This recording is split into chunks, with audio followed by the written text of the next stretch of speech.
பற்றி இருக்கக்கூடியதுதான் கேது. கேது வந்து சந்திரனுடைய வீட்டில் உட்காந்துருக்கார். இந்த காரணங்களால் சில பிரச்சனைகள், நான் முதலே சொன்ன மாதிரி இந்த மிருகசீரிஷ நட்சத்திரக்காரர்களுக்கு கொஞ்சம் வரக்கூடிய பிரச்சனை என்னன்னா, இந்த ஷோல்டர் பெயின் வர்றதுக்கு சான்ஸ் இருக்குது. லங்ஸில் சில பேருக்கு வயதானவர்களுக்கு லங்ஸில் இந்த தண்ணி சேர்றது அப்படிங்கிறது, அதே தண்ணி பிரச்சனை தான் பல பேருக்கு வரும். இனி எப்படி வேணாலும் புரிஞ்சுக்கோங்க, தண்ணி அதிகமாக இருக்கலாம், தண்ணி குறைச்சலாக இருக்கலாம். இந்த பிரச்சனை தான் உடம்புக்குள்ளே அதிகமாக வரக்கூடியதாக இருக்கும். தண்ணியினால் வரக்கூடிய பிரச்சனை மிருகசீரிஷக்காரர்களுக்கு லேட்டர் இந்த புதன் கேத்து தசை இருப்பவர்களுக்கு வரும்.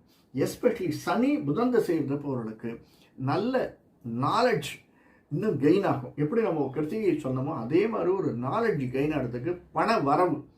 அரசியல்வாதிகள், ஆன்மீகவாதிகள், அரசியலிலே மேடை பேச்சாளர்கள், இவர்களுக்கு அவர்கள் எப்பயோ கற்ற கல்வி, அந்த கல்வி இப்போ உபயோகப்பட்டு நமக்கு பண வரவை கொடுக்கக்கூடியதாக அமைந்திருக்கும். சில பேர் புதுசாக ஜாயின் பண்ணக்கூடிய புது கட்சிகளில் கட்சி மாறுவதற்கும், வேற ஒரு கட்சியில் போகச்சே அந்த கட்சியில் அவர்களுக்கு ஏற்றம் பெறுவதற்கும், அந்த கட்சியில் ஒரு இம்பார்ட்டன்ஸ் தருவதற்கும் நிறைய சான்ஸு ரிஷபராசிக்காரர்களுக்கு மிருகசீர நட்சத்திரக்காரர்களுக்கு அமைந்திருக்கிறது.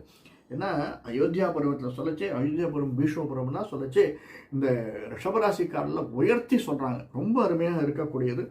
இதில் இவர்களுக்கு கிடைக்கக்கூடியது என்ன அப்படின்னு பார்த்தோம்னா, ரிஷபம்